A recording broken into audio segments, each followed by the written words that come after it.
सुबह की पहली रोशनी जब अंधेरी रातों को खत्म करके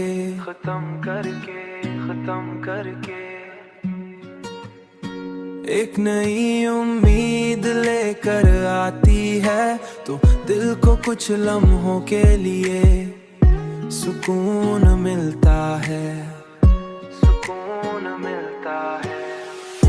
मगर फिर वही अधूरी यादें वापस आ जाती हैं। तुम्हारी मोहब्बत की खुशबू आज भी मेरे दिल के आंगन में बिखरी हुई है, और हर लम्हा मुझे एहसास दिलाती है कि सच्ची मोहब्बत कभी खत्म नहीं होती, कि सच्ची मोहब्बत कभी खत्म नहीं होती, सच्ची मोहब्बत कभी खत्म नहीं होती, बल्कि यादों की सूरत में हमेशा जिंदा रहती है, हमेशा जिंदा रहती है।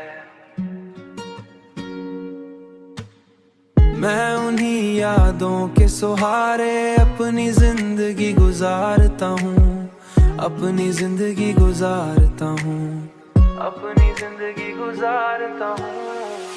मगर फिर वही अधूरी यादें वापस आ जाती हैं। तुम्हारी मोहब्बत की खुशबू आज भी मेरे दिल के आंगन में बिखरी हुई है, और हर लम्हा मुझे एहसास दिलाती है कि सच्ची मोहब्बत कभी खत्म नहीं होती, कि सच्ची मोहब्बत कभी खत्म नहीं होती, सच्ची मोहब्बत कभी खत्म नहीं होती। और रात तुम्हारी याद के साथ आंखें बंद कर लेता हूँ,